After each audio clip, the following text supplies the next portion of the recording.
Good evening, respected speakers, fellow BWS members, ladies and gentlemen.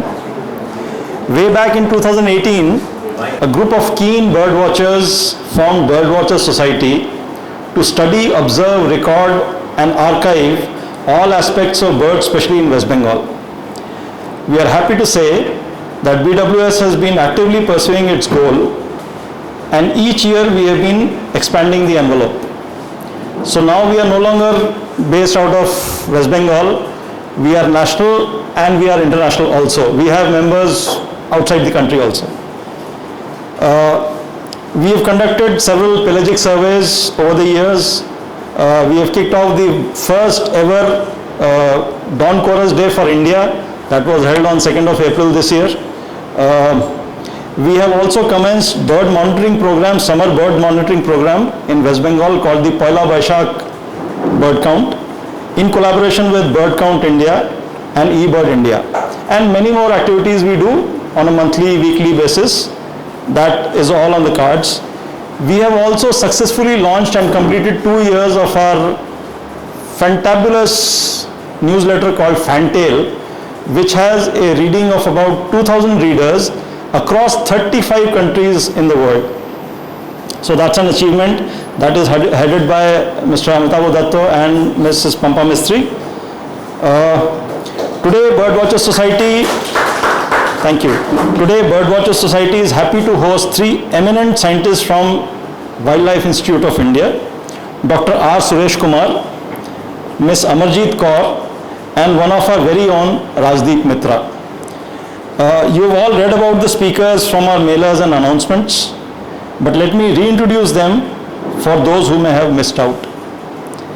So, Dr. R. Suresh Kumar is a senior scientist in the Department of Endangered Species Management at the Wildlife Institute of India. He specializes in movement and migration studies, and over the last 20 years has undertaken several tracking studies of birds and sea turtles, resulting in a better understanding of those species. His initial years of research led to the discovery of the white-tailed Sclater's Monal from remote parts of Western Arunachal Pradesh. He was also part of the 29th Indian scientific expedition to Antarctica for surveys of Antarctic birds and marine mammals. At WII, he is also involved in teaching and training master's students and Indian Forest Service officers. He also provides advisory to different departments of the Government of India in matters relating to International Convention for Migratory Species and specifically on the Central Asian Flyway Initiative. Now, without much ado, I would request the audience just a couple of things. Please put your mobiles on silent mode. Should you wish to speak during the talk, you can go out of the rear door and speak, there is no issue, but please keep it on mute. Secondly, we will allow Dr. Kumar to finish his talk first, and then we will have a 5 to 10 minutes of Q&A with him. So hold on to your questions, and once he finishes his talk, then we will have a Q&A with him. So I would now invite Dr. Kumar to speak to us, followed by Mrs. Kaur and Ms. Kaur and Rajdeep after him. Hey everyone, it feels really good to be here today, and it's indeed a privilege to be part of the Birdwatchers Society of Bengal. And this is in fact my first interaction with people associated with the... The mic is not working properly, you can't hear you. You will have to hold it closer to you. Okay. So, thank you for this opportunity to be here today and present to you my story. And what I'm just going to be doing is telling a story. It's a beautiful story, it's a good story, and as a scientist, it's always very satisfying when we go beyond just watching birds and getting to understand them. So this is something that has been my journey all through the last 25 years, watching birds across India. I've had my share of traveling in the Northeast, so I have a lot more knowledge of the Northeast India, but I'm originally from Tamil Nadu, from Coimbatore, but I had this fascination for the Himalayas and the snow-covered peaks. So today I'm going to be telling you the story about the Amur Falcon which 10 years ago, not many people would even know about it, or rather talk about it. So in fact, even I would only know that this is some bird which comes to the northeast for a short period of time, and very few people in India have actually seen it. So what started off in 2013, a discovery of this particular unique bird, it has amazed a lot of people, and so I'm going to be sharing with you that story today.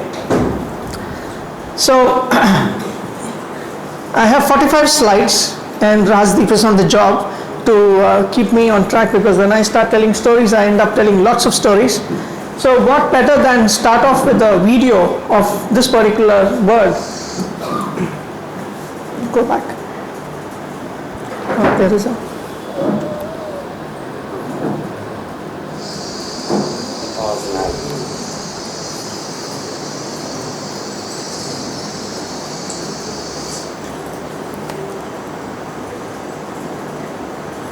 Just incredible number of birds. This is just, one direction that you can see.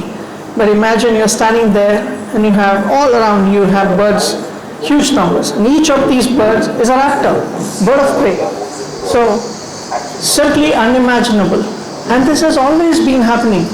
It is just that nobody knew. For the local people there, they had seen this, but and also not everyone in Nagaland would know this, because there are only some select few villages where these birds would congregate in large numbers and for a very short duration of time. And these birds will arrive very late in the evening and depart very early in the morning. So if you go any time after they have left, you wouldn't believe that there could be this many number of birds in this particular area.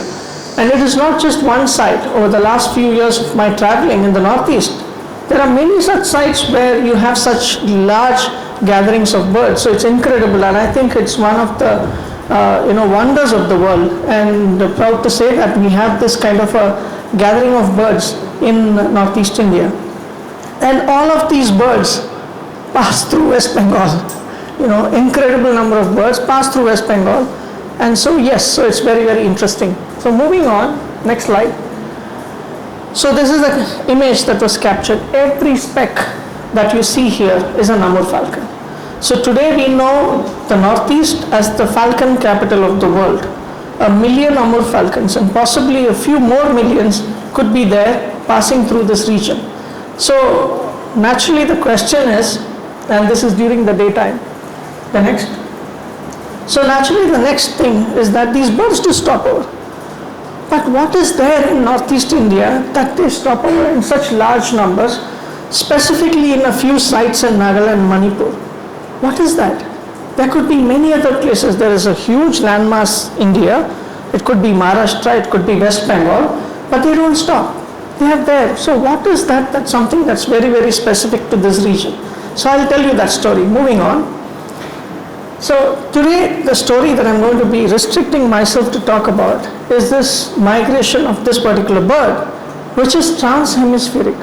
It is moving from the northern hemisphere to the southern hemisphere, and it's a long distance migration. One way, the migratory journey is about 20,000 kilometers.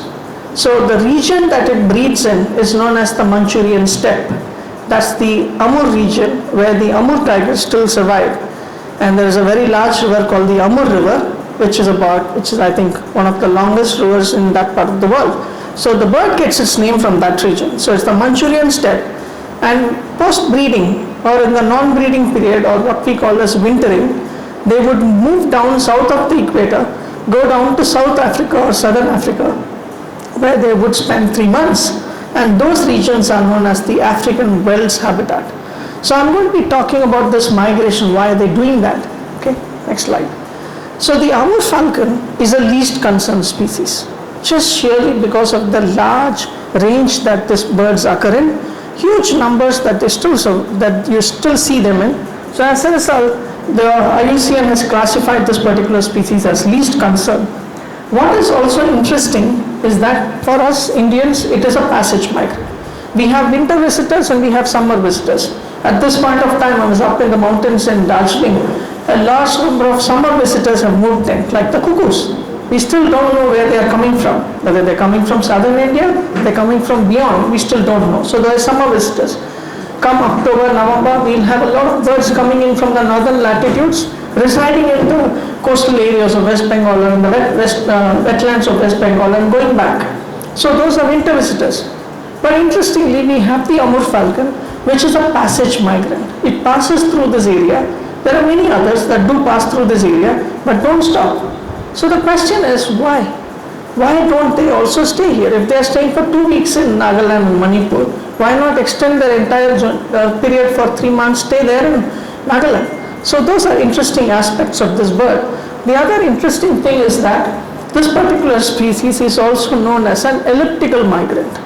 So it goes down in one direction and you don't see the bird again in Nagaland in the return migration, or in West Bengal in the return migration. You might see them, but few. So they are actually taking a different route. So that's why this is known as an elliptical migrant. I will tell you more about all of that in detail. So this study was initiated in 2013. What primarily the focus was to stop hunting of these birds. That's how this particular project was initiated. Large numbers of these birds were being killed. So it was a way to stop people from hunting, create awareness, tell people about the uniqueness of this bird. But in order to tell people about the uniqueness of this bird, just telling them that this bird is coming from Siberia is just not enough. They wouldn't know their landscape beyond a particular mountain range. How are you going to go explain to them where Siberia is? And more importantly, even I as a scientist, I wouldn't know where exactly are they coming from. Siberia is a very large region in Russia in the northern latitudes. So it was very important for us also to understand where exactly are these birds coming from and how long are they here and where exactly are they going down. So we generally knew that they are breeding there and wintering down there. What are the migratory routes? And whether there are other stopover sites in northeast India where this particular species is facing similar persecutions or being hunted out. So in order to even reach out to people, you needed to know where these birds are stopping over. So given the kind of terrain and the remoteness of these places, it was very, very important to initiate a tracking study. So through this tracking study, I can confidently say today that we've been able to successfully stop people from hunting birds. And in fact, it has created so much of curiosity in them that they not only stopped hunting the Amur falcon, but they've also started setting aside areas which they feel is very important for the Amur falcons. It's their own community land that they have started. So it's a very good conservation story, which I'm not going to be talking about in detail, but more focusing on the migration and the stopover. Why do they do that? So naturally, it was important. It was that we had to catch these birds. Huge challenge. There's 1 million Amur falcons roosting in a particular area. You can't just go and put up a net there. You might end up catching thousands of them in a net. So we needed to catch a few, and at the same time that they're not killed in the process. So there was this big question that could come, that for science you are catching birds, but at the same time for the local people it is food.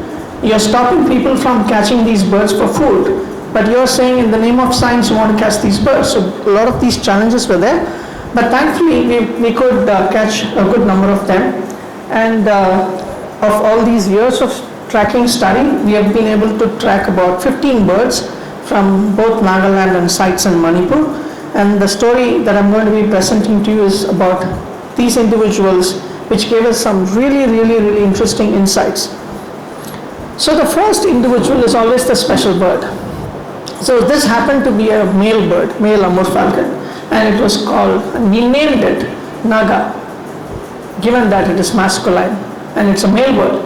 And so this particular individual, on 7th of November, it was tagged, the very first bird tagged and released in this particular site called Pankti. It stayed on in that site for a few days. And thereafter, on the 10th of November 2013, it started on its migration. And what we saw later in the next few days was something unbelievable. What was really interesting was that it started out from here, flew a straight 1,000 kilometers down over the Sundarbans, not entering into West Bengal, but flying off the coast of West Bengal through the Bay of Bengal and going down towards Odisha and over Visakhapatnam, taking a turn, and then cutting across the entire peninsular India, flying over, close to Pune, and then getting off into the Arabian Sea. So a distance of 5,600 kilometers, this bird flew non-stop, 5 days, 10 hours. Okay, so this is incredible for a bird which is just weighs about 160 grams, 170 grams on an average. So this was something that was not known before. But the question is, why is it that it is doing this non-stop flight? It could very well stop in any place on the mainland, the peninsular Indian region. So while I say this, a lot of birds do stop on the migration, but a lot of them just don't stop. They're making these non-stop migrations. I'll tell you more stories about that. Moving on.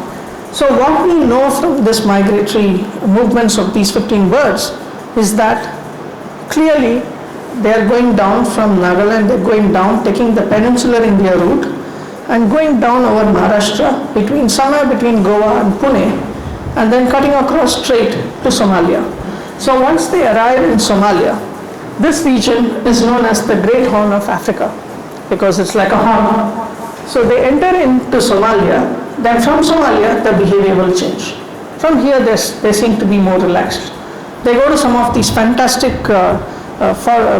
protected areas in Africa like Serengeti, Savo, and a few other protected areas. Some of them in fact fly over the Kilimanjaro. And from here they move down all the way down to southern Africa, arriving just in time for Christmas. So the last week of December is when they will arrive in the African Veldts habitat. So South Africa, Botswana, Zimbabwe, these are the regions that they generally winter in. And on the return migration, they would come back to Somalia. From here, they would now take a northerly route, flying off the Arabian Peninsula, flying off along that, entering into Gujarat, and from there on, moving on to the northern Indian plains, Gangetic plains, and then over to the northeast. But interestingly, on the return migration, they don't stop in northeast India. They don't stop anywhere in India. They might stop for a night, and if there are many birds which are doing these non-stop, they would just cut across, move into Myanmar, stop there for a few days, and then continue on with their migration. So two things that is very evident here. One, they are making these non-stop flights when it is to do with crossing between Indian subcontinent and into Africa. The same on the return migration. But once they have completed this part of the journey, then it's more relaxed. They are moving continuously, but they do stop over every night. So start off early in the morning, arrive by late evening in the roost site, sleep there, next morning move on. So they all arrive back in the Manchurian Steppe landscape, which is about 500 kilometers to 1,000 kilometers from Beijing, north of Beijing, northeast of Beijing. So somewhere along this Amur region is where Amur River is where these birds all arrive. Now what was very interesting with this work was also that we were lucky enough that some of these birds that we satellite tag, these are all satellite transmitters being tracked through the satellites. Many of these birds return back subsequent years. So one particular individual I will talk to you more in detail about came back 4 times. So it did this 4-time crossing. So we could intimately know about what this bird was going to do. It was also to that extent that I could predict where was it next headed, how long is it going to spend in the wintering ground, when is it that it is going to leave from there, when in fact it is going to come. In fact, many of the local people who were following this bird used to call me up and tell me, are you coming? Because the bird is going to arrive very soon. Are you coming to Nagaland? So that is the level of, the connection that you could make, and it's quite predictable. So the question now, why are these Amur falcons taking a oceanic route? When this is a bird, it's a terrestrial bird, it cannot land in water. Why is it flying over the ocean? Why is it taking so much of a risk? It's a hazard to fly over 3 days non-stop flight. The Arabian Sea crossing is about 3,000 to 3,500 kilometers, and it will be 3 days non-stop flight, day and night it is going to fly. Why would they do that?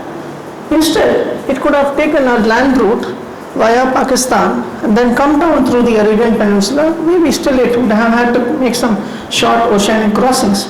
So what appears to us as a barrier as an ecological barrier, it appears that maybe it is not an ecological barrier. For a lot of other birds, these are barriers, serious barriers. And to avoid this, they would take a very circuitous route to see the land connections which are close by and then fly across. Moving on. So, interestingly, all of these birds, when they will arrive in their wintering grounds, they go back to the same places. So if it is a particular village and there is a eucalyptus tree, they would come there. But what really amazes is that you see 1 million Amur falcons in Nagaland, but nowhere in the wintering range you would see gathering of that many number of birds in one place. So maximum that is reported in any of these places where Amur falcons roost is about 20,000 to 30,000 birds. So where do all of these other birds go? So the story here is that they remain scattered over a much larger landscape in that African Veldts area. So then, moving on. So is the case when they return back to the breeding grounds. They were returning back to the same spot, almost the same tree that they were going to nest on.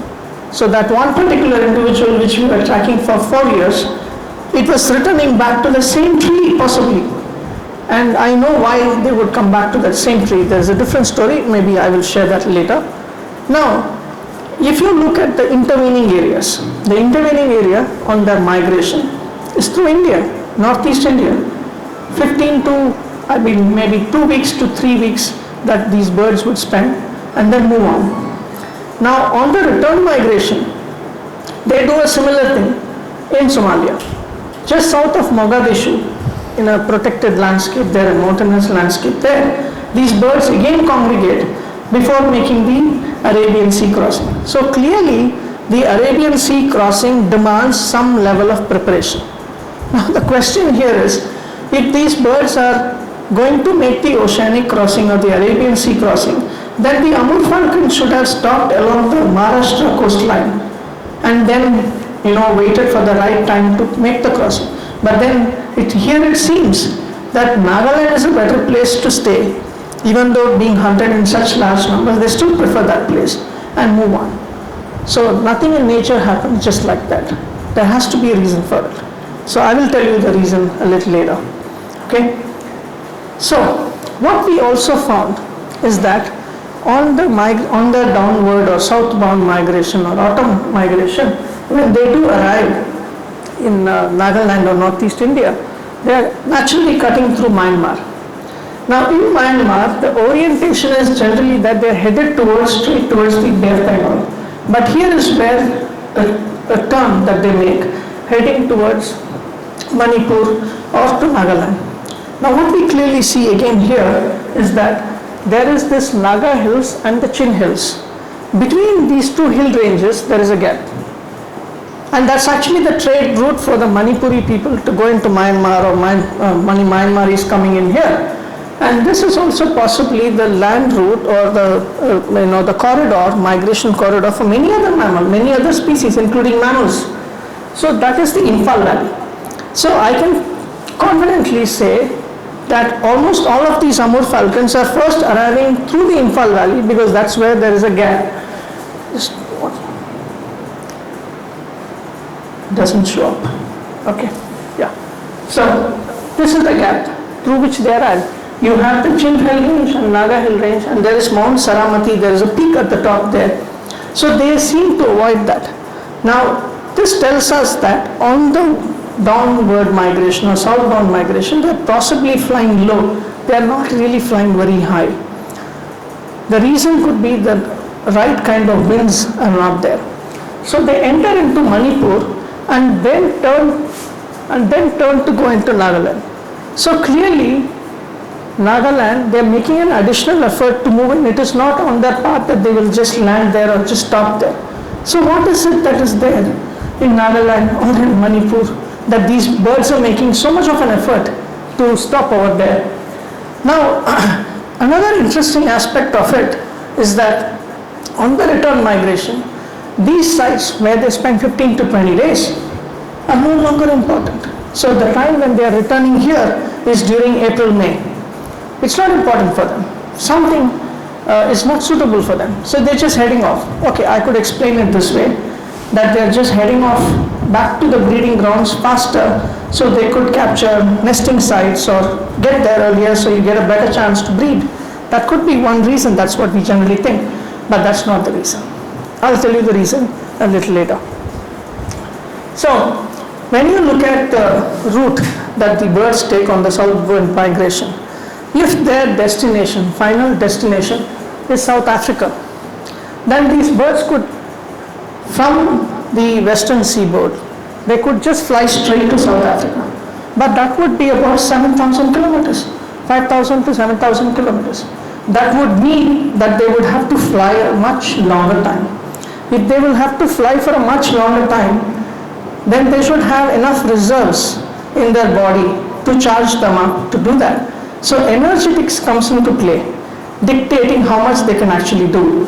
So here clearly, from south of Mumbai, if they are making a passage across the Arabian Sea and head to Africa, then this is the shortest route to reach the Great Horn of Africa. So it's Somalia. And then from there, they would gradually move down to Africa. A lot of Amur Falcon sightings does happen in Maldives and further in Seychelles. So there could be a few individuals who could actually be taking this longer route but making multiple stopover. But overall, most of the Amur Falcons should naturally be flying through this direction. Why? How is it that this becomes much easier for them? Like I earlier raised the question, they could have taken a land route, but still they are taking a sea route. Okay? So why do Amur Falcons migrate all the way down to southern Africa? A simple question. They could stay over here in India. If Nagaland and Manipur are the best places for them for those 2 weeks, then very well they could spend. No, that's not the case.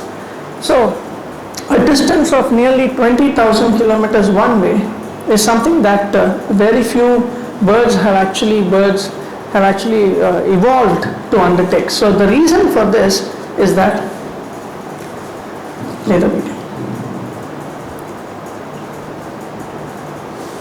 Okay, so here there is an animation showing what's happening in the northern latitudes. So the ice sheets over the northern latitudes, as the summer progresses, as it recedes, as summer starts to set in, you start to see a lot of birds migrating up to the northern latitudes to breed. So they breed up here, a majority of the birds breed up here. The reason is also much of the land mass in the planet is massed up here. So they all move up there, and again at the onset of winter they will start to migrate. You can clearly see here that there is a major land route connection through Gibraltar and through Israel. Very, very important. And of course, like the Amur Falcons here, they're just cutting across straight. So what is clearly happening here is that in the northern latitudes, when it is summer, northern summer, you have day length of at least 15 to 16 hours day length. So you have sunlight, which means there's a lot of food. So when it is summer up here, in the southern hemisphere it is winter. The seasons are getting reversed. Now when they have finished breeding and start to move the Amur Falcon, by the time they arrive here, it has become winter there, and here it becomes summer. So Amur Falcon is a very smart bird. The places that it goes, it's always summer or autumn. It never sees winter. So when it actually arrives here in southern Africa, and it is winter for all of us, and the British are celebrating their Christmas with snow around, the South Africans are also celebrating celebrating Christmas, but with fake snow. There is no snow there at that time. So it is a season of abundance that these birds are looking for. This is also the simple reason why you see Amur Falcons in such large numbers, because they are maximizing, or they are reaching out to those places where the resources are always high. It is never a limiting factor to keep the population lower. So that is the reason why these birds are moving, undertaking this long distance migration. So why undertake non-stop flights and an elliptical route on migration between India and Somalia? Now for this, it's the Himalayas. Now the Himalayas has a big role, as many of you would know. It has the monsoon connection, or rather the monsoon has evolved because of the Himalayas. The Himalayas blocking out the northern, the winds from the northern latitude creates a subtropical environment. But in summer, the entire northern Indian plains heats up. Even the Tibetan plains up there heats up. It's also because of the position of the sun. This heating sucks up all the monsoon to move out. So the Himalayas has got a big role here when it comes to the monsoon. And we are talking about two monsoons. For me, coming from southern India, from Coimbatore, the southwest monsoon is something that we see a little bit. Most other Tamilians in other parts of Tamil Nadu, we don't know much about the southwest monsoon. It is the northeast monsoon, which is the returning monsoon, that's very important for us. So what is very interesting here is that the southwest monsoon, which we are right now experiencing, is coming down from southern India, moving up towards the northeast, and then the Himalayas will block it out and heads off in this direction and dissipates completely. But the same same southwest monsoon takes a rebirth as the northeast monsoon, and I possibly believe it's happening somewhere in Nagaland or Manipur or parts of Assam. And it builds back as the northeast monsoon and then starts to move down back in this direction. And this is the direction, the general orientation of these winds, and heads out towards peninsular India. And then it heads off into the Arabian Sea. So, if this is the case, if I showing you an example of one particular individual, across years, if you look at the tracks of this bird on its southbound migration, there's a clear overlap or a congruence of its tracks. It is not just simply this familiarity of the route, but there is something directing or guiding this bird to undertake this route. And when I look at the wind direction, go ahead. You look at the wind direction. This is the time of the northeast monsoon. This is late November, October, November, and this time the winds are oriented in this particular direction. So this bird is flying at a speed of 45 kilometers per hour. But smartly, it only has to put in an effort of about 15 to 20 kilometers per hour, because there is a tailwind of about 25 kilometers per hour. So if this bird is actually having to cross across to all the way to Africa, tailwinds are extremely important, extremely crucial. And the reason why it is taking this route is simply because this is the orientation of the winds. This is the same winds, the northeast monsoon, which once it enters into the Arabian Sea, it further intensifies into what is known as the easterly winds.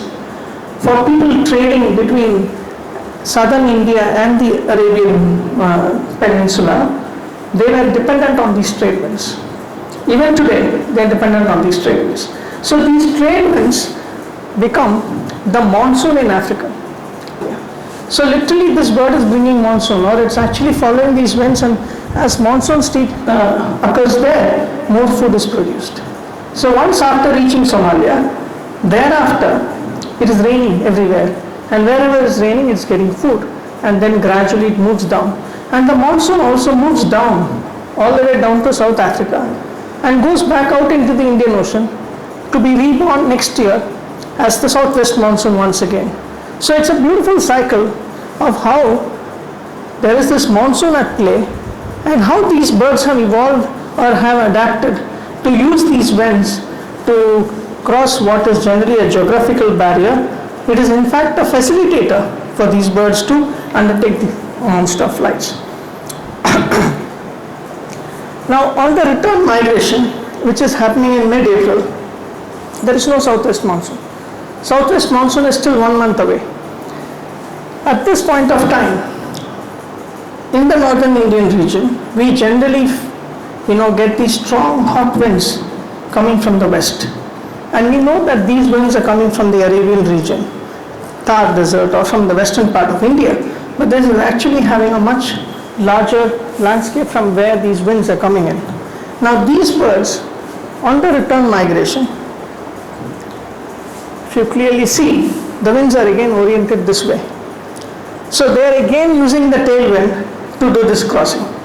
Stop over here, fatten up, feed on whatever that is, make preparations, wait for this wind, and then fly across over this. So it's very simple. So they are not cutting across into the Bay of Bengal, into the Arabian Sea, coming into peninsular part of India, because the wind orientation is generally in this direction. In fact, this particular individual which I have depicted here, on one occasion was heading straight to Dehradun. I was actually tracking the bird on almost daily basis. We get to see where the bird is, and is heading to Dehradun. But then it just turned off, went into Nepal, skirted the Himalayan mountain range, went to the northeast and moved out. So clearly these winds, I'm not saying that it's the hot winds in which they are flying. So on the return migration, they're possibly flying higher, where the temperatures are much more cooler for them to fly across. So clearly the reason for this elliptical migration is wind assisted flights. For a bird which is just weighing about 150 to 180 grams, this wind assistance is extremely important, and that's what dictates this elliptical migration. So clearly we know from the wind velocity at this particular point of time, clearly dictating or governing this particular migration. Okay. Now, having told you this story, and I also use this word that these birds are quite predictable in what they are actually doing. This particular bird surprised me. One of my favorite individuals, it was named Longline after a place in Nagaland. So this particular bird, I call it the cyclone tracker.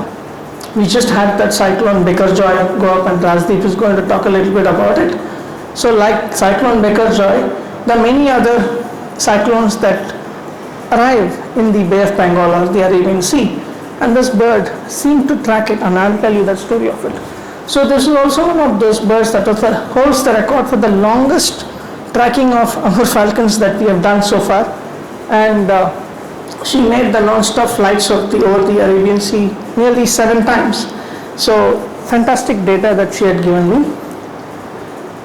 Now, almost all the Amur falcons that made a return migration to India, like I told you, from Somalia would move up along the Arabian Peninsula and come up into Gujarat and then move up into the northern Indian plains. But this particular individual would come up straight towards Gujarat, and instead of making landfall there, would turn towards Mumbai or Pune and then go down to southern India. Southern India, 2 places. I get emotionally connected to many of these places because I'm seeing these birds, and I actually handle this particular individual out of 1 million Amur falcons. So I know this bird intimately, and seems to go to those places where I grew up in, watching birds and just generally. So every year this bird would go down to southern India.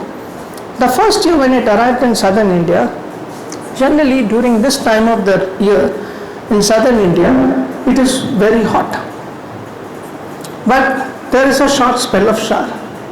So when this bird is arriving in southern India, I know that somewhere in southern India or in the landscape of the Nilgiris or adjoining to Bangalore, these dry semi-arid areas, there will be a thunderstorm. And in the subsequent year, what I noticed was that when this bird is arriving into Mumbai, the IMD is announcing that there is going to be a cyclone. There is a depression forming in the Bay of Bengal and southern Bay of Bengal, and there is a cyclone that is going to move up. So every year when this bird would arrive here, the cyclone is moving up while this bird is arriving. And then as the cyclone is going to make the landfall, the bird seems to follow the tailwinds of the cyclone. So whenever it moved down here, there was some amount of rainfall activity, quite intense, heavy thunder showers, a heavy cyclonic rain that was witnessed there. So this is Cyclone Fani. So the year was 2019, and this bird Longline was late.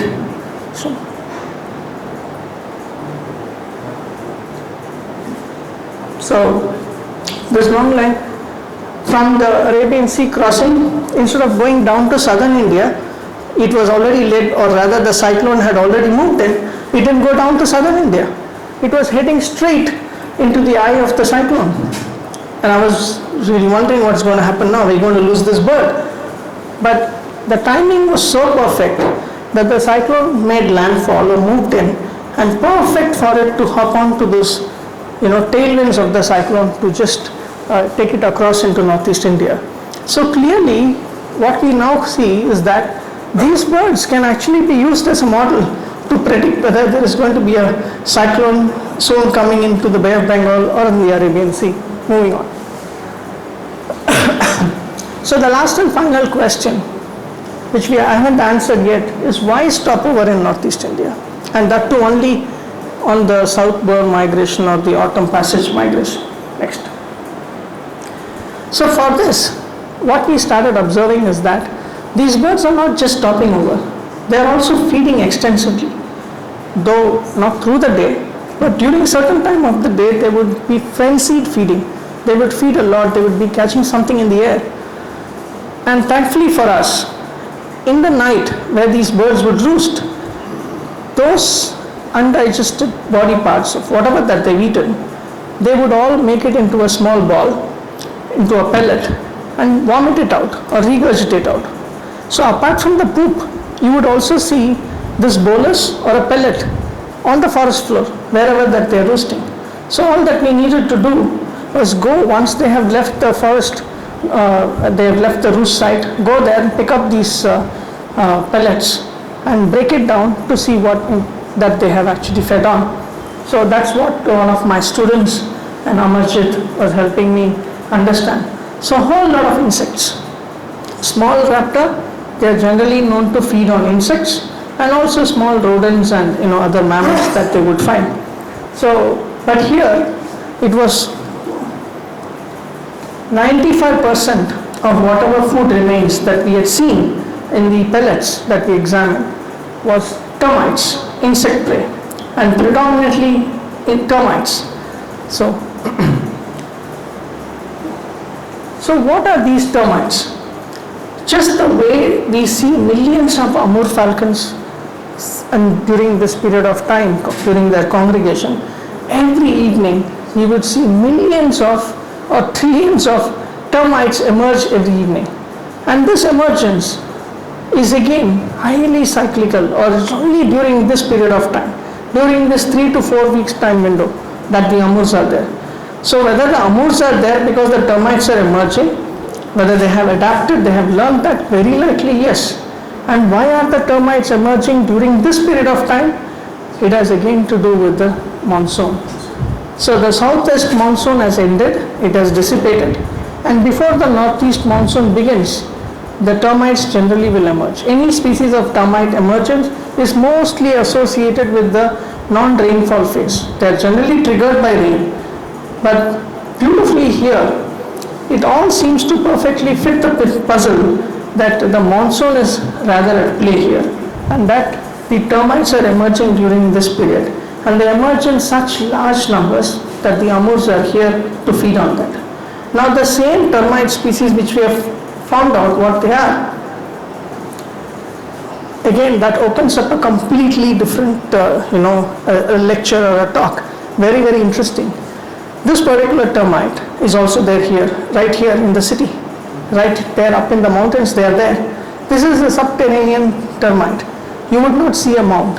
There are a few others which will make mounds, but these guys don't make mounds. But what is very unique about this termite is that they make their own food. They cultivate fungus.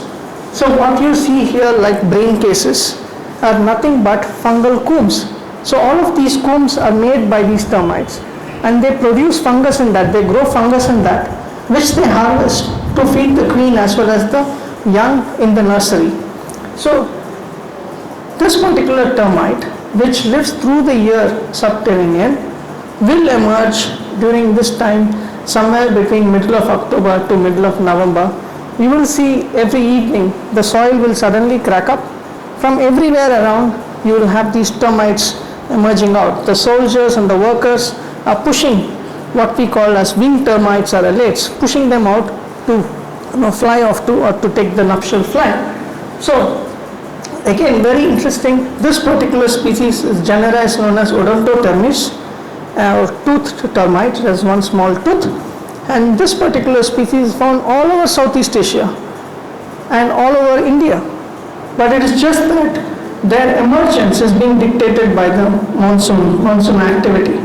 So here in Nagaland and Manipur, perfect time for the termites to emerge. The same species is emerging elsewhere in India at a different time when the Amurs are not there. So that is the reason why you don't see the Amur falcons going and stopping over in Maharashtra or Madhya Pradesh or anywhere in that coastline, simply because there wouldn't be that much of food available for them to fatten up. So naturally, so perfectly it seems like it coincides with the Amur falcon arrival, and they undergo what is known as hyperphagia or pre-migratory fattening. So they have arrived from their breeding grounds into Nagaland, which is about 6,000-7,000 kilometers, and now in order to undertake the next part of the journey, they really need to put on fat reserves. And the termites are perfect. A lot of protein, a lot of fat, and they really fatten up. So the local hunters tell me that if you catch the Amurs just when they arrive, they are not good to eat because the meat is very lean. But just before they leave, the meat is very fatty. It's a lot of oil, a lot of fat is there. So here, the termite availability is actually going to dictate how successful these birds are going to be able to make this crossing of 6,000 kilometers across to Somalia. Now, having said this, on the return migration, there is something else emerging there in Somalia. It could very well be termites, or it could be locusts, which do emerge in very large numbers in those areas that the Amur falcons could be feeding on. So this pre-migratory fattening or hyperphagia is happening at the two ends of this non-stop flight, which is clearly dictating why they are able to fly non-stop for several days. So will changing weather patterns influence Amur falcons? Quite likely, but these birds are very smart. I'm sure they are seeing, they have witnessed a lot of such changes happening, and they might be able to adapt with it. But we don't know. It's only in time that we will know. But what is one thing that is very clear is that they do shift their stopover sites. So in some sites, people had started to protect them earlier, and then those guys told me that we had protected this area and suddenly we don't see any Amur falcon coming to our area. What they don't know is that just across the range, across a particular mountain range on the other side, there is large number of Amur falcons gathering there. It's just not their area, so they don't venture there. So which means the Amur falcon is shifting their roost site. But why? So they're shifting their roost site possibly to do with food availability in that area. So the food availability is something like the termites are going through a cycle. There will be certain years when every year they would be producing a lot of reproductives, and then after 3 or 4 years they would shut down. And when they would shut down, possibly these birds would move to another site. Now why I'm stressing on this fact is that for birds like these, site level protection is not enough. You will have to in fact protect the whole of Nagaland, or the whole of the landscape. So thankfully enough, because of the tracking study, we've been able to influence a lot of people, and everywhere where the Amur falcons stop over, people have started to protect them.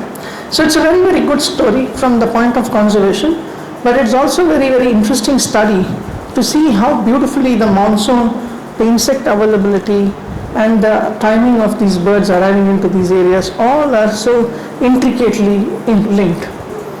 Now I will end off my presentation. Have I overshot? Okay, so I'll end off my presentation with another story, another small twist to it, which is, this is a bird known as the common swift. Common swifts, quite a large pig swift. In India, only known from Kashmir, where there's a small population of these birds breed. But generally all of these common swifts are moving off to the northern latitudes. They breed there, and like the Amurs, go down and winter in southern Africa or in Africa. Next slide.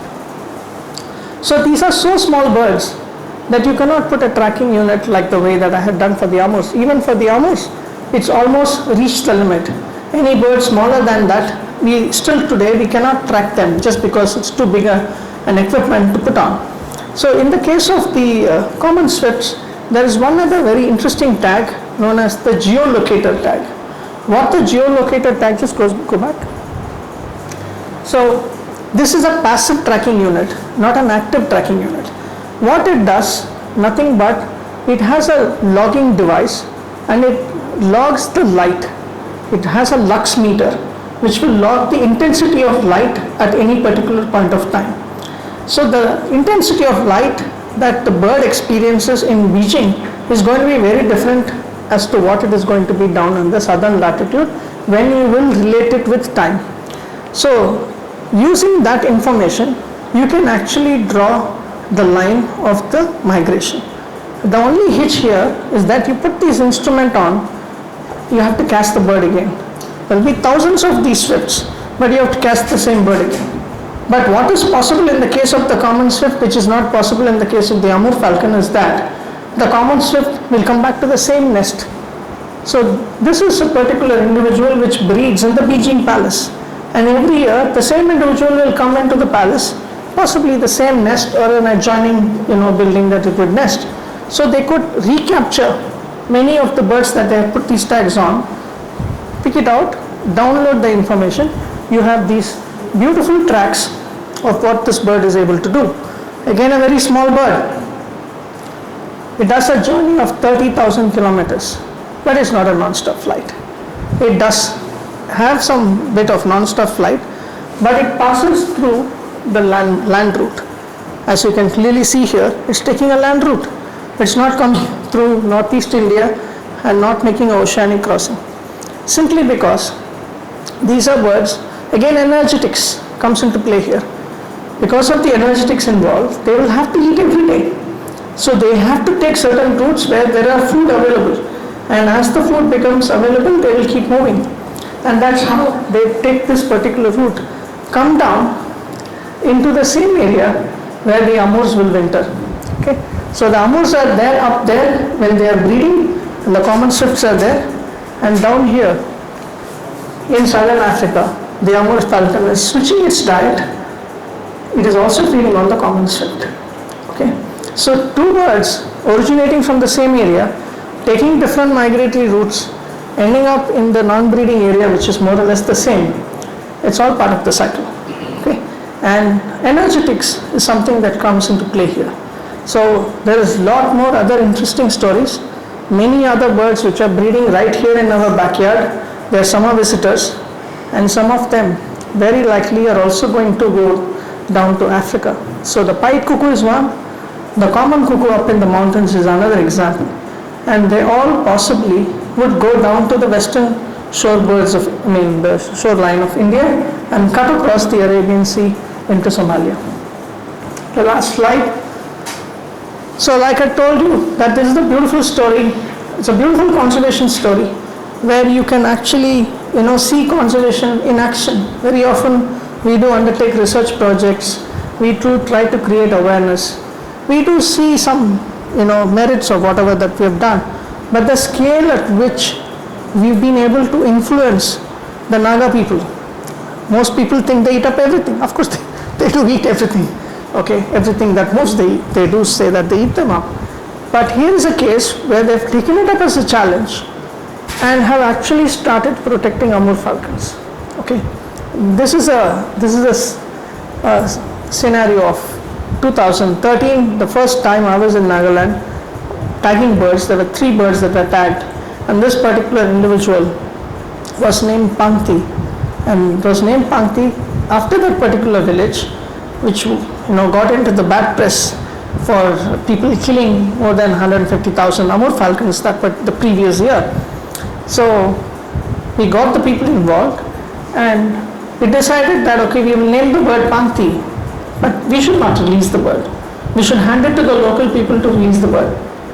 There are 2 other birds preceding this that was released. The Naga bird, which I had showed you earlier, we handed that bird to the chief wildlife warden of Nagaland at that time, and he released it, flew away like a pigeon. So the next bird was named Boca. I and another colleague of mine from the Raptors organization, both of us released it. And then the last bird was Pankti. So we quickly arranged for the people to come down, and we handed over the bird to the headman of the village, handed it over to him. Just then, the pastor, he said, don't release it. I said, what's the problem now? Okay, so this guy said that before we release the bird, we should pray for the safety of the bird, that the bird comes back. And I literally had goosebumps, because these are the same group of people, not just them, but everybody in the village, who just looked at these birds as meat and ate them up. And here, completely different scenario, where they're saying they want to wish well for the bird that it returns back. And true to what they said, the bird did return back, and returned back 2 times. So every time I meet them, they would tell me that it's because we prayed for the bird, that's why it is returning back. So that is the level of connection that these people have started to show. But it also depends on how you would introduce them to that. So tracking birds can influence people in a very, very different way. And that's the story of the Amur Falcon. So thank you very much for listening to me.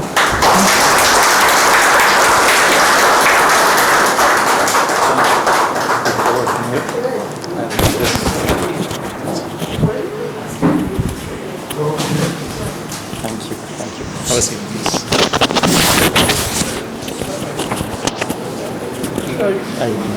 I'll just, no, we'll take the questions first.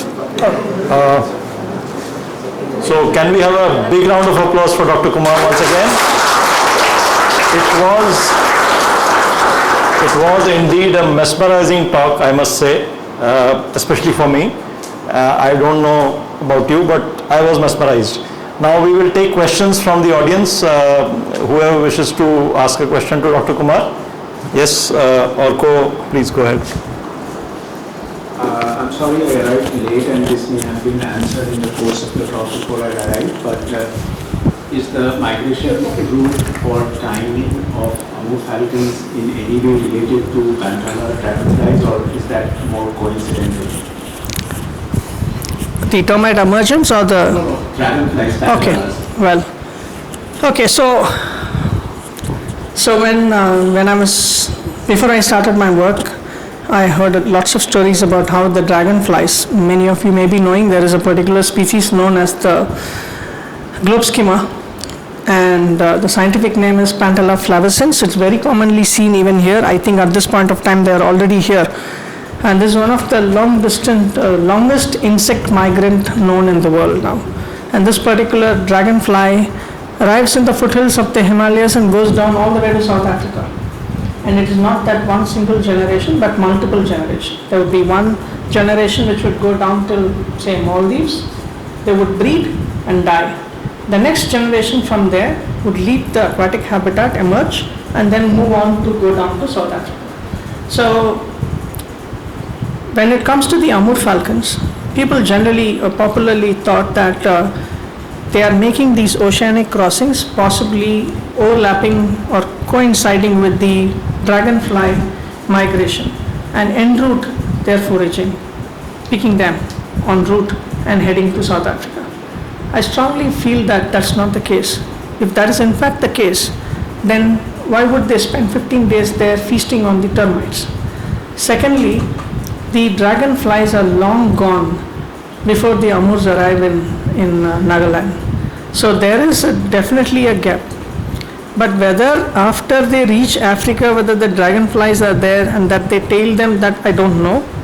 But at least not for the oceanic crossing. And like I told you earlier, for the oceanic crossing, they need to undergo this hyperphagia or pre-migratory fattening that they need to undergo. And that's only possible with the case of termites emerging there and they fattening up. So I doubt that that is happening. Maybe opportunistically 1 or 2, but not like the entire million Amur falcons arriving into India, feeding on them, feasting on them, en route to their route to Africa. Any more questions? Yes.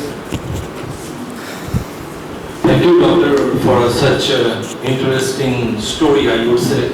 It is like the climax of the cinema is coming to picture here.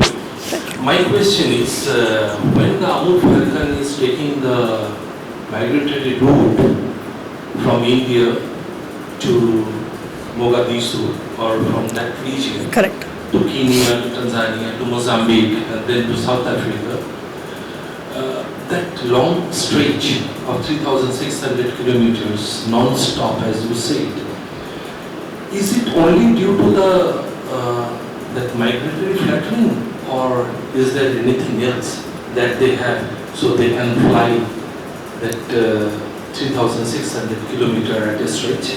6,000 kilometers from Nagaland. 3,600 kilometer at a Yes, stretch. yes. So you're asking me, I'm asking, is it only migratory flattening that gives them the strength? Fattening, Or- fattening. 100% I believe that. 100%. In order for me to prove this, I need to be there in Mogadishu. I need to be there. I've been trying to network and find out if there is any way that I could go to Mogadishu and go and look for these birds there. The one way that I can prove this is that catch these birds when they arrive in Nagaland. That's possible, that I have done a bit. And then catch them again when they are just about to leave, to understand how much of fat that they've put on. And the next thing is travel to Somalia, catch these birds when they are arriving. 100% they would have lost weight. They would be adding on something like 20 grams. They just cannot, put on 50, 100 grams. So it's only about 15 to 20 grams of weight that they can put on, the fat reserve that they can put on. So I'm sure that is happening. So I can prove it only when I will be able to go work there and do that. So, but see, generally what's happening is this has been proven in many other species when they would be attempting these non-stop flights before crossing an oceanic barrier, or what we generally think is a barrier. There is this particular migratory fattening that is happening. So with that knowledge of other birds, I can confidently tell you that this is exactly what is happening.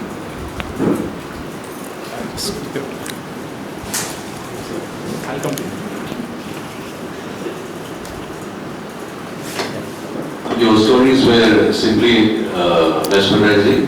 Thank you, sir. I'm Ajit, a novice in this particular field. Two questions. One is between Arunachal and Somalia. Where does the breeding take place? One. Second is, once the chicks hatch, how much time it takes for them to become migratory worthy? So in the video that I had shown you, at the start of the presentation, it's almost the entire population of Amur falcons. 50% of them are juveniles, are young birds coming into India for the first time, undertaking this migration for the first time, and they are breeding in Manchurian Steppe, northern part of China, northeastern China, Mongolia, Russia, that particular area, which is at least about 6,000, 7,000 kilometers from India or from northeast up there. So they breed there, and in about a month's time, they start from there. They travel with their parents for the first time, and they come down. So somewhere in between, it appears like they all would congregate. It is not that they are all breeding, they are definitely breeding close by, but they are not like in the same tree, multiple nests. No. They would, okay, so let me again tell you a little bit more, if you would permit me. There's a lot of interesting things to this bird, so it just goes on. Now, the Amur falcon does not make its own nest. Okay, so it actually uses the nest of other birds that have finished nesting. So if you arrive early, then the nests are not available. So they have to arrive only by first week of June. And those birds are generally crows or corvids. There is this bird known as the Eurasian magpie. Then there are these birds known as the rooks, which are social nesters, and they would make these platform nests up in these trees there in that boreal landscape. And these birds arrive there to use those nests. They just naturally cannot make their nest. So they would use that nest, and then, so first week of June, by middle of August or by end of August, they're done. So the timing of breeding is very short. If they lose the first clutch, they don't have time to make the next clutch. So they have to, plan out, strategize everything perfectly from middle of August to middle of September, about a 1 month training for the young to go and fend for themselves, feed, catch insects, and then start. So by middle of September they will start, and a 1 month journey down to Northeast India. So, like your question was that, they breed up there and then come down here in 1 month. And many of the young birds we possibly are losing in the cyclones. It's natural. They are not able to, fly in those strong currents, and a lot of records of birds rescued in southern India, caught up in the storm. Some birds in Lonavala and all, people go and take photographs. They miss the cyclones or they miss the winds, right kind of winds, and they end up getting stranded there. We'll have his first. Yes, please. Doctor, I just wanted to ask you, what's the instrument that you use to track these birds?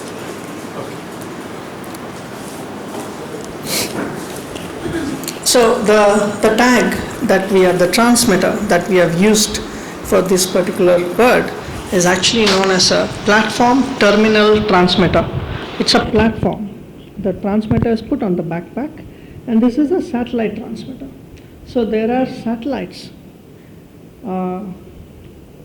There is a group of satellites known as Argos, which is basically satellites that belong to the US, that is the NASA, and the French Space Agency. Jointly they have developed these satellites, and many of these satellites carry transponders that are for Earth observation, understanding the ocean currents, winds and climate and forest and all sorts of.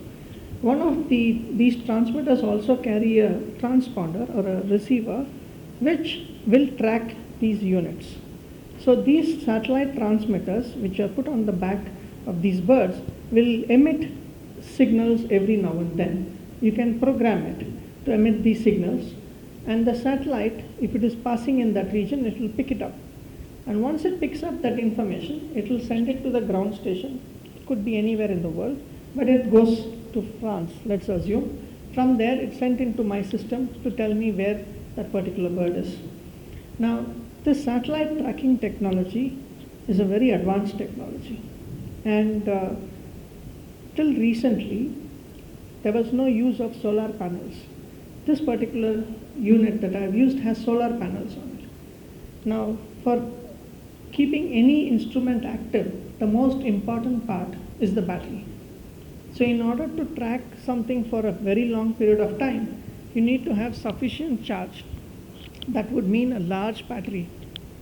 This bird weighs only about 150 to 180 grams.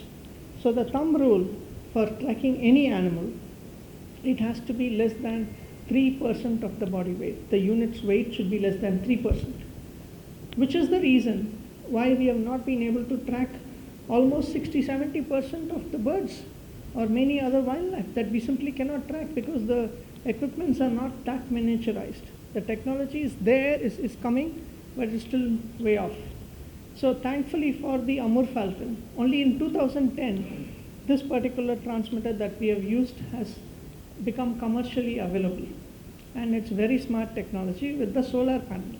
So because it has a solar panel, the battery is very small. And so constantly it keeps charging the battery. And so we were able to, and these birds keep flying all the time and exposed to the sky and sunlight, the solar panel keeps charging.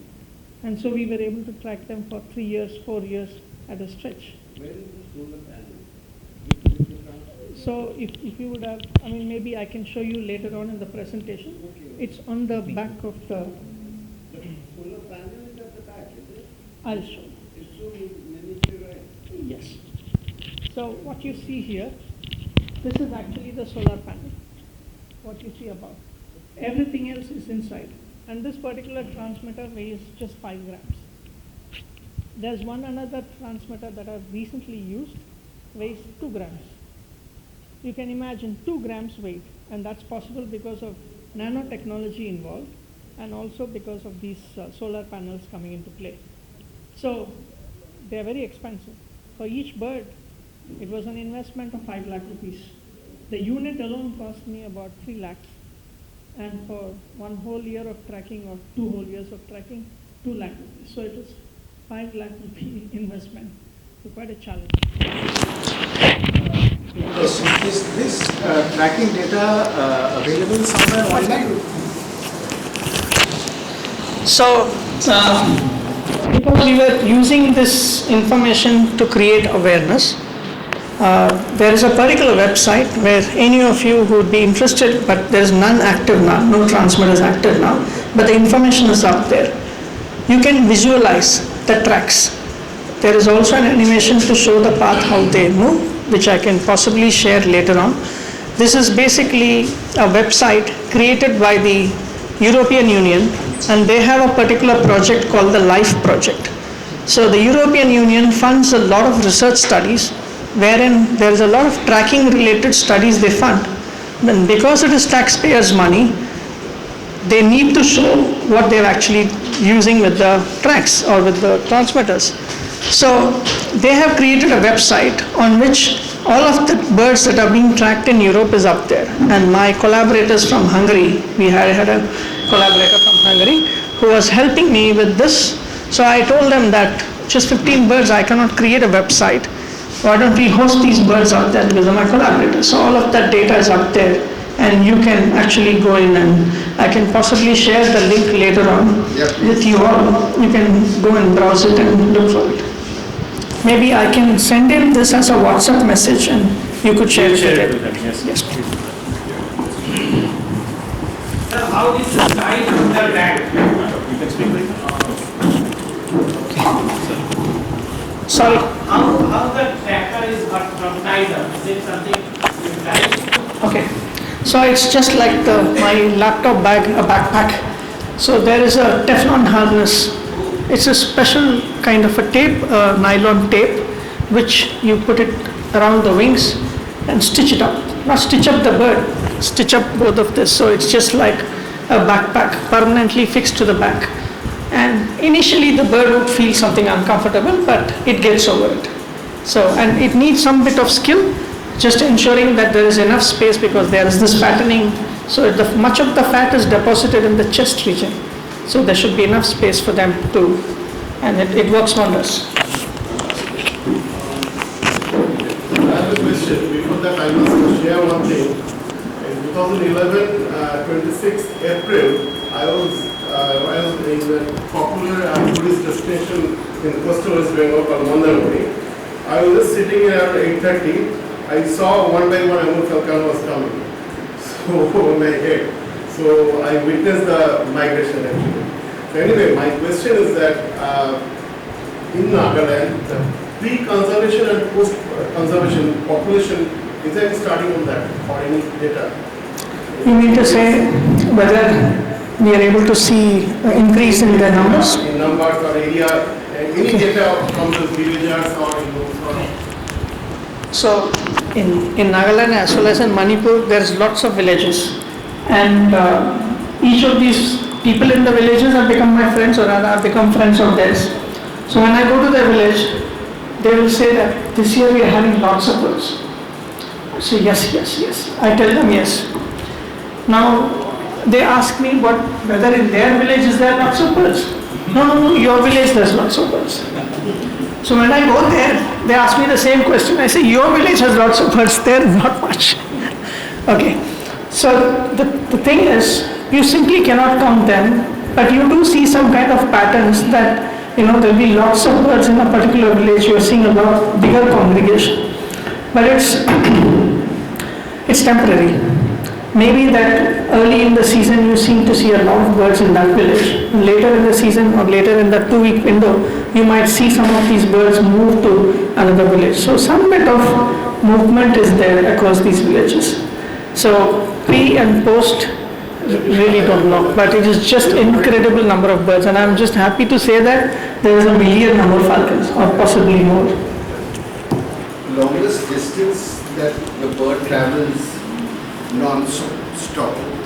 Yes. What is the total distance? Total distance is about 6,000 kilometers. Non-stop? Non-stop. Non-stop. We just have one more question, please. Or rather, we can stop and maybe they could present and I can come back again Come back later. again, yes, yes, we can do that.